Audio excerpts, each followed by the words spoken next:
Et bien le bonjour les sportifs du dimanche, j'espère que vous allez super bien et que vous êtes en train de bouffer vos objectifs. On se retrouve aujourd'hui, vous l'avez vu dans la vidéo, pour parler trail. Ça fait longtemps, j'ai pas mal parlé triathlon fin juin, début juillet parce que j'avais l'Ironman.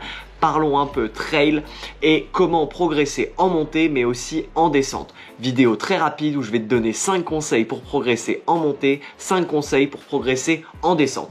T'es prêt? On est parti?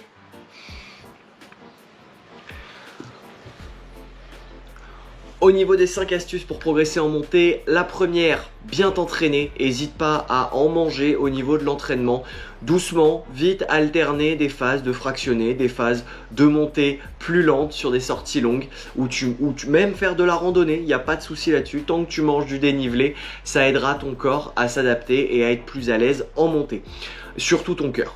Au niveau du deuxième conseil, on est déjà au deuxième conseil, ça va très très vite, bouge pas, on arrive très très vite à la fin. Je te propose de marcher en montée, essaye de marcher activement plutôt que de te forcer à courir. Tu verras que tu arriveras en haut bien plus en forme et quasiment aussi vite que si tu l'avais fait en montée. Au niveau du troisième conseil, je te conseille de raccourcir ta foulée. Ne cherche pas à aller loin avec tes pieds, mais plutôt à faire plein de petits pas pour monter et avoir une dépense énergétique qui est moindre, monter plus vite et surtout plus facilement. Ça sollicitera beaucoup moins tes muscles. Au niveau de la quatrième astuce, c'est une astuce que je ne pratique pas parce que je suis contre, mais chacun son point de vue. Dans le trail, tu peux utiliser des bâtons pour t'aider. Ça déchargera à hauteur de 15 à 20% d'effort tes jambes et sur des ultras, ça peut bien aider. Après, il y a certains ultras qui l'interdisent, donc attention à t'entraîner sans si l'ultra que tu prépares ou si le trail que tu prépares ne les autorise pas. Et enfin, cinquième et dernière astuce pour progresser en montée, pratique du renforcement musculaire. Ça peut être con et ce sera le lien avec les 5 conseils pour progresser en descente. Ça peut te paraître débile, mais faire des squats, faire des fentes, faire des pointes de pied, tout ça va énormément renforcer tes muscles stabilisateurs, te donner de la puissance au niveau des quadris, des fesses, des cuisses et des ischios et te permettre de monter plus facilement avec des muscles plus puissants. Voilà, c'est vraiment un travail de puissance. Après, tu peux aussi muscler, c'est indispensable de muscler son cardio, mais le renforcement va faire un travail formidable au niveau de la montée sur la puissance. On enchaîne tout de suite avec les 5 clés pour progresser en descente et la première, du coup tu t'en doutes, fait suite à la dernière pour progresser en montée, c'est de pratiquer du renforcement musculaire. La proprioception en descente, surtout si tu veux mettre un peu de vitesse, taper dedans dans des pierriers ou des trucs un peu instables, avoir une cheville souple, à la fois souple mais à la fois hyper solide au niveau musculaire et muscles périphériques, donc tous les muscles qui sont de la cheville, du genou, des hanches. Pour te permettre d'être stable et de ne pas te blesser ou de ne pas tomber, ces muscles-là vont être hyper importants. Deuxième astuce concerne ton cerveau. Et oui, en descente, c'est la connexion neuronale la plus rapide qui gagnera et pas forcément les muscles. Évidemment, les muscles font une partie, mais si ton cerveau arrive, et ça c'est pareil, ça s'entraîne, et c'est à l'entraînement que tu dois t'en occuper, si ton cerveau arrive à analyser 3-4 mètres devant très rapidement, où tu vas pouvoir poser tes pieds, où est-ce que c'est stable, où est-ce que c'est pas stable, où est-ce que ton pied va être un peu cassé, tu vas pas pouvoir appuyer de fou, mais tu vas pouvoir tenir, etc. Toute cette information-là qui est dans ton cerveau et qui va permettre d'appeler à l'action au niveau de tes muscles, de tes chevilles et de ta foulée, pour t'adapter.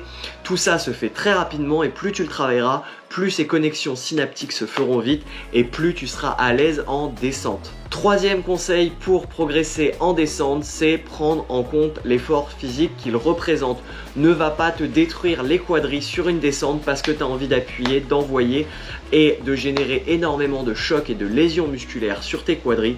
N'hésite pas à ralentir, à lever le pied, à prendre en compte la course dans sa totalité. Si c'est la dernière descente, envoie tout, charbonne, il n'y a pas de souci. Si tu sais qu'il reste 4 ou 5 descentes et que tu te flingues les quadris dès la première, c'est absolument pas une bonne stratégie.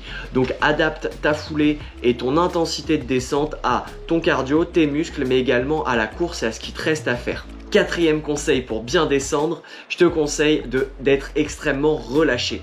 Relâché ne veut pas dire totalement mou, veut dire détendu d'un point de vue musculaire, prêt à réadapter la course. Le haut du corps impacte énormément sur le mouvement et à tout moment tu peux corriger la course avec ta sangle abdominale notamment, mais pas que, tes épaules, tes bras, tout ça influe sur ta trajectoire et tu peux t'aider, pousser un arbre si jamais tu sens que tu vas dedans, tout ça c'est avec les bras. Donc être détendu, relâché pour pouvoir permettre une course plus fluide et être prêt à tout moment à intervenir. Si tu es déjà rigide, tu vas avoir du mal à pouvoir bouger, ce sera moins vif. Et enfin, cinquième et dernier conseil pour la descente en trail, descends sur la pointe des pieds. Ne cherche pas à être bourrin sur le talon. Si tu es sur le talon, avec la fatigue, on le fait tous, t'inquiète pas. Mais si tu es bourrin et que tu attaques la descente full sur talon, si tu as 1200, 1500, 2000 mètres à descendre et que tu attaques tout sur le talon au niveau des chocs, au niveau des quadris, au niveau cartilagineux, tu vas tout détruire et tu ne pourras plus derrière continuer ta course ou marcher le lendemain tout simplement. Donc n'hésite pas à vraiment t'économiser, à t'entraîner, à varier les terrains sur lesquels tu t'entraînes aussi et à t'habituer même sur des pierriers à être à l'aise, à être sur la pointe des pieds, à être vraiment souple et à maîtriser la pesanteur, à maîtriser ton poids, ton corps dans l'espace. Pour ça, il n'y a pas de secret, entraîne-toi, diversifie tes entraînements. Et entraîne-toi en descente. À La Réunion, il y a quelque chose qui est dit, un adage qui est dit par tous les trailers et les ultra-trailers. Une course ne se gagne pas en montée, elle se gagne en descente. Celui qui descend bien gagnera la course comparé à celui qui gagne vite. Parce que tu as un delta tellement peu différent sur une montée. Un monteur bon, quelqu'un qui va monter très bien, un gros grimpeur qui va réussir à monter en haut, comparé à un grimpeur moyen ou normal, il va peut-être lui mettre, alors en fonction de la pente évidemment et de tout le reste, va lui mettre 10-15 minutes et peut-être, si on parle en termes de minutes au kilomètre, il va peut-être lui mettre 2-3 minutes au kilomètre. Là où un descendeur moyen va descendre en 8 minutes, 7 minutes au kilomètre et qu'un très bon descendeur peut descendre en 3,30, tu te rends compte que le gap est beaucoup plus élevé. Donc tu peux gagner énormément de temps en descente et c'est quelque chose à ne pas négliger. Ne travaillez pas que la montée, travaillez aussi la descente. C'est comme tout, ça se travaille pour apprendre à ne plus en avoir peur. Voilà, c'était un contenu hyper rapide, hyper efficace pour te permettre de progresser rapidement et efficacement en trail. Si tu as d'autres questions, n'hésite pas à me contacter sur Insta, je te mets le lien juste en dessous. Ce sera avec grand plaisir qu'on échangera là-dessus. J'espère que cette vidéo t'a appris des choses, que t'en sors avec un poil plus de connaissances, sans prétention évidemment. Le but était un petit peu de t'apporter des petits trucs. Si ça a été utile, avec grand plaisir.